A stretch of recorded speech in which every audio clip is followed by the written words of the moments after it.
Desde la seguridad de su búnker en el centro de la ciudad, Hitler no podía ver cómo Berlín era brutalmente sometida por el Ejército Rojo. En las calles, por las que antes desfilaron orgullosas las tropas del Tercer Reich, ahora se luchaba con desesperación para detener sin éxito el avance de los rusos.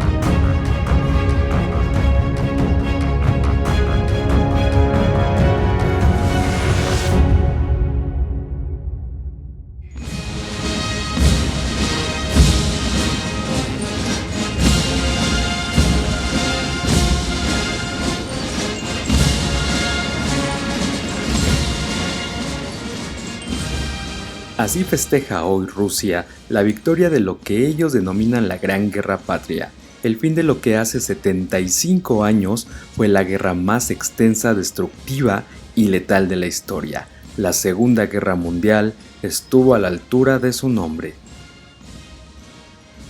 Fue un conflicto global verdadero que enfrentó a los aliados Estados Unidos, la Unión Soviética, Gran Bretaña y China y otros pequeños países contra Alemania, Japón, Italia y otras pocas naciones del eje. Alrededor de 70 millones de hombres y mujeres prestaron servicio en las Fuerzas Armadas y fueron parte de la movilización militar más grande de la historia. Sin embargo, la población civil fue la que más sufrió y más murió. De las 66 millones de personas que se estima murieron, casi el 70%, alrededor de 46 millones, fueron civiles, entre ellos los 6 millones de judíos asesinados durante el Holocausto. Más de 10 millones más fueron arrancados de sus hogares y países, muchos de los cuales vivieron en campos de desplazados por años.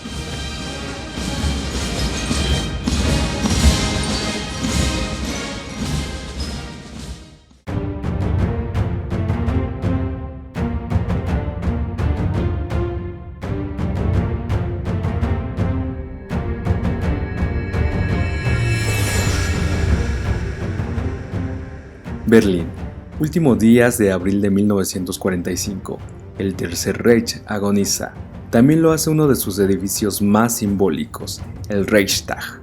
La capital de Alemania, cercada por el Ejército Rojo, se presenta como un escenario de pesadilla, estampa apocalíptica, infernal, donde el fuego y la destrucción campan a sus anchas. Colosales columnas de humo brotan allí, donde los incendios aún consumen lo poco que queda por arder en Berlín.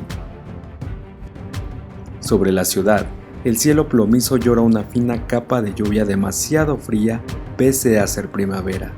Pero es Berlín, una urbe donde la climatología no concede tregua, tampoco la artillería soviética. Desde hace unos días, las piezas de largo alcance han castigado a placer el centro de la ciudad.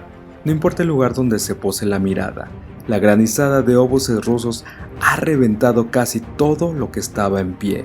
Los otrora vistosos edificios del sector gubernamental berlinés ahora son montones de escombros sin forma. Fachadas que intentan no sucumbir a la gravedad, parecen seguir con miradas huecas a los soldados y civiles que se atreven a surcar el mar de ruinas en que se ha convertido la capital germana.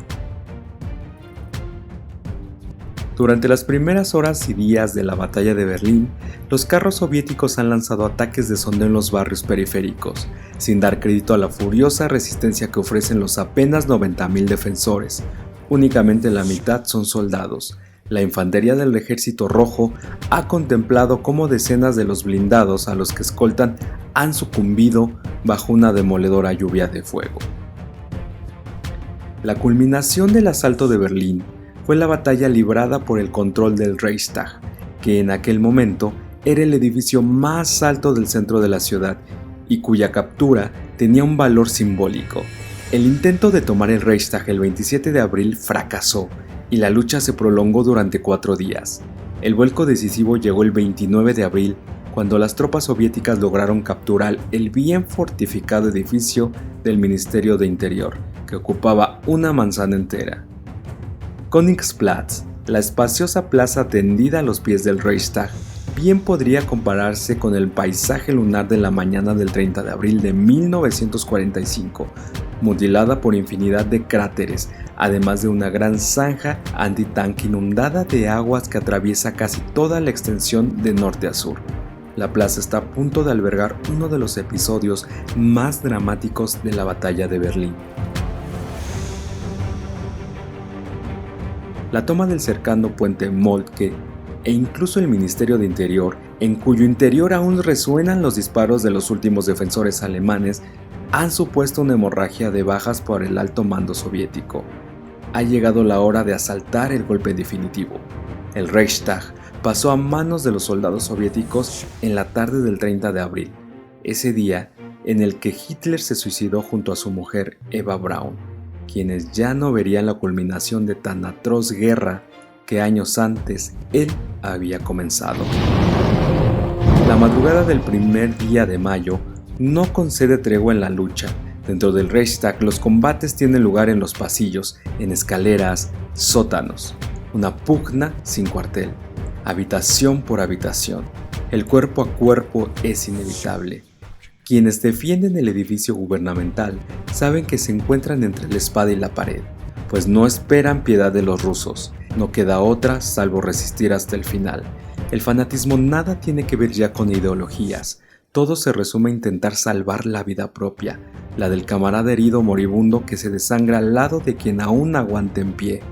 Más o menos de una pieza para disparar a quemarropa contra todo soldado soviético que osa pisar allí dentro. Con las últimas horas del día, la lucha parece llegar a su fin. Eso es lo que creen algunos soldados rusos, confiados al ver que varios grupos de alemanes han resuelto optar por la rendición antes que saborear la muerte en aquel escenario pesadilla. Pronto despertarán de ese sueño real. Varios altos mandos del Ejército Rojo horas atrás también soñaban con izar la bandera rusa en lo alto del Reichstag para, a modo de regalo, ofrecer la capitulación de Berlín a Stalin el simbólico 1 de mayo.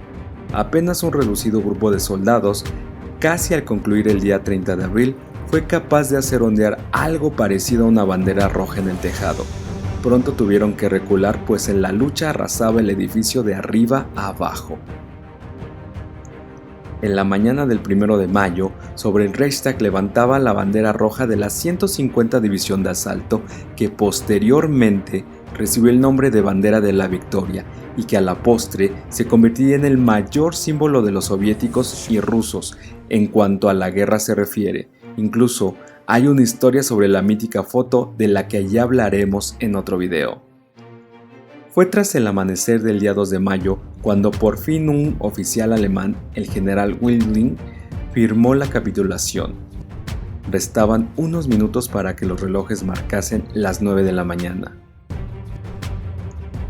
Aquellas primeras horas de ese 2 de mayo, en el interior del Reichstag, resonaron los últimos disparos según el sol emprendía su camino hacia lo más alto del firmamento. Soldados alemanes, desconocedores de la rendición firmada por Willing, todavía se resistían a capitular. Como en otros puntos de la ciudad fantasmal, pequeños grupos se negaban a asumir el fin de las hostilidades. Parapetados entre ruinas, hambrientos, sin agua y con los últimos cartuchos insertados en el cargador de sus armas, no tardaron en ser arrollados bajo una lluvia de plomo devastadora. La guerra más devastadora que jamás vio la humanidad llegaba a su fin. Las secuelas de la guerra fueron tan abrumadoras como su magnitud. Sentaron las bases para el mundo que hemos conocido por más de 7 décadas, desde los comienzos de la era nuclear y la creación de Israel hasta el surgimiento de Estados Unidos y la Unión Soviética como las dos superpotencias del mundo enfrentadas. También desencadenó la formación de alianzas internacionales como las Naciones Unidas y la OTAN, todas creadas para evitar que un cataclismo similar ocurra nuevamente. Pero quizá la controversia más grande sobre la Segunda Guerra Mundial, o guerra patriótica como la conocen los rusos hoy día, es ¿Quién ganó la contienda? Analicemos un poco. El ejército alemán sufrió un total de 4.743.000 muertos. De ellos, 3.549.000 lo fueron a manos del Ejército Rojo y de las guerrillas soviéticas. O dicho de otra forma, en el frente oriental murieron el 73% de los soldados alemanes. Cerca de 30 millones de hombres y mujeres de la Unión Soviética murieron como resultado de esta contienda. Los Estados Unidos perdieron en el curso de todo el conflicto bélico solo 500.000 de hombres. Francia perdió 800.000 soldados y civiles durante los 5 años de guerra. Las bajas británicas no llegaron a alcanzar las 450.000 personas, entre las que se incluyen las víctimas de bombardeos alemanes sobre Gran Bretaña. Alemania sufrió la pérdida de 9.800.000 personas entre civiles y militares.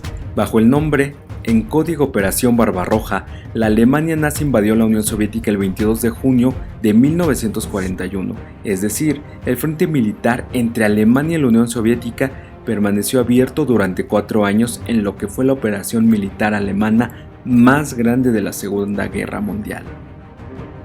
Estados Unidos, Inglaterra y el cuerpo expedicionario encabezado por el general de Gaulle abrieron el frente occidental contra los alemanes el 6 de junio de 1944, con el desembarco en Normandía, es decir, la confrontación bélica entre los aliados occidentales y Alemania duró menos de un año.